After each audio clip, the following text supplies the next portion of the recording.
What's up, guys? And welcome to the first episode of the Byzantine Empire, Justinian and Theodora.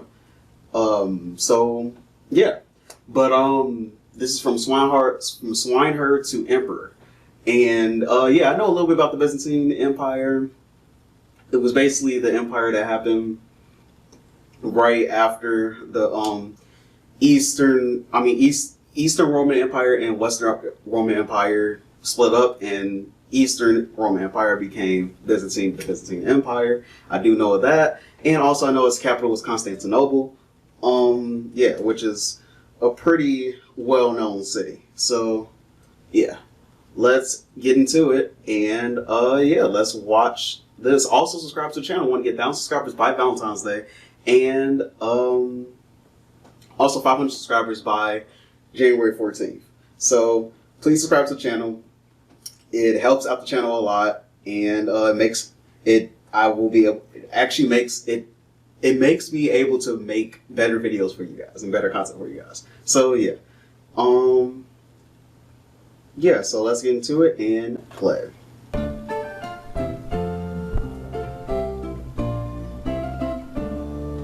The West has fallen. Britannia was abandoned centuries ago. Gaul is overrun by the Franks. Hispania is a Visigothic province now, and North Africa has fallen to the Vandals. Worst of all, Italy, and thus Rome itself, has become an Ostrogothic kingdom.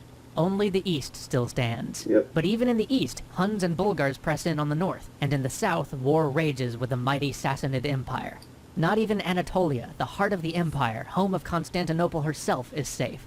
And yet today, all around us, we see the legacy of Eastern Rome. In the heart of Istanbul stands the Hagia Sophia. Its great domes housed the largest cathedral in the world for 1,000 years, and even now, 1,500 years after its construction, it stands as a wonder for us all. Every day in courtrooms half the world over, decisions are made rooted in the legal framework laid out in the Corpus Juris Civilis.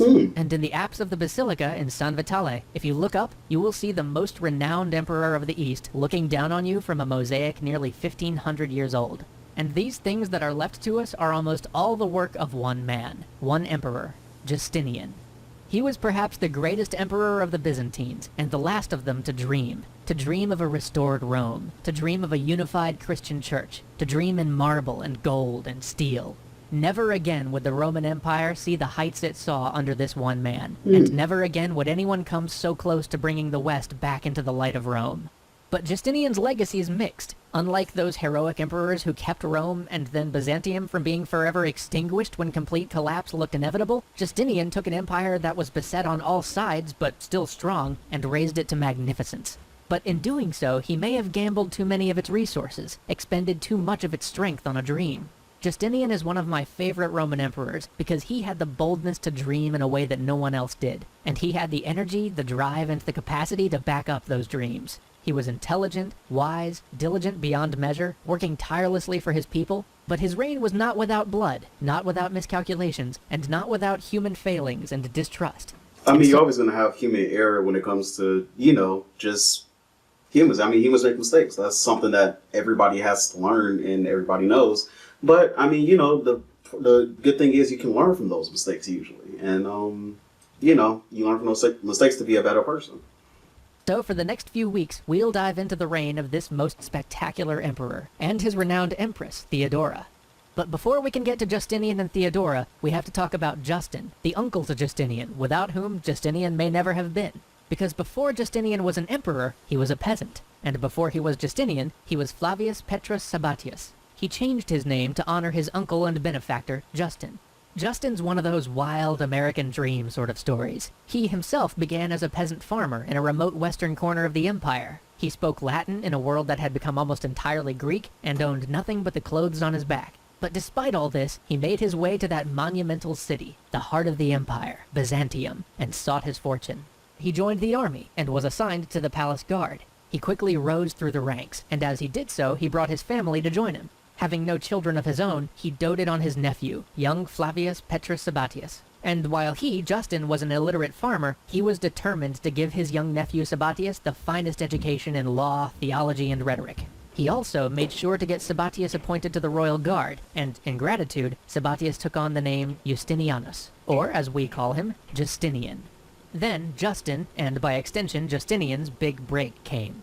When the Emperor Anastasius, the emperor who Justin served, died, he left the throne without an heir, and a succession crisis began.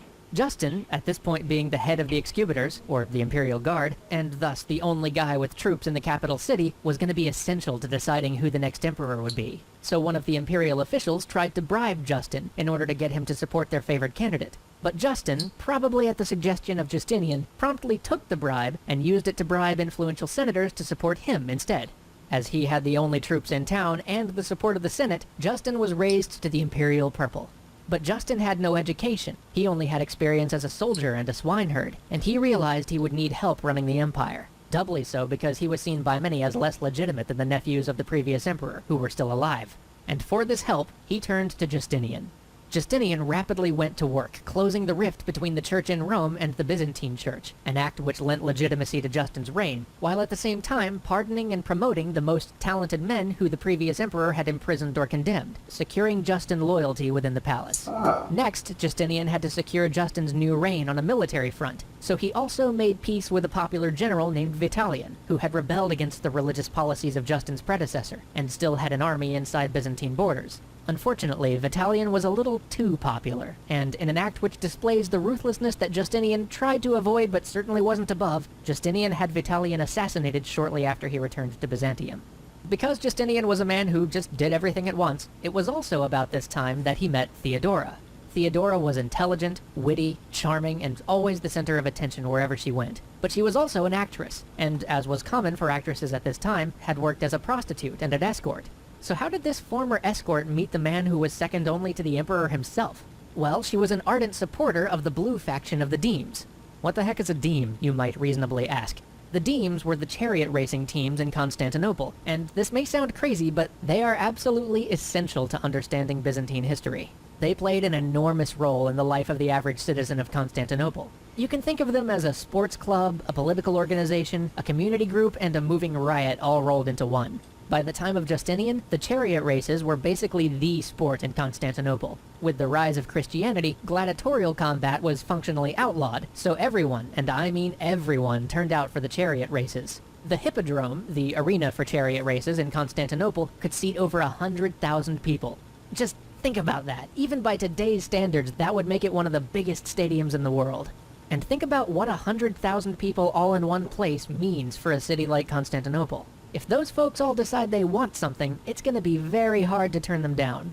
And the two teams, the Blues and the Greens, were not only sports clubs, but also organized political agitation. The average member of each of the Demes was basically a soccer hooligan, always ready for a good riot, which meant that the upper echelons of society would use the Demes to promote their political agendas. Thus, through the Demes, sometimes the highest and lowest members of society would meet.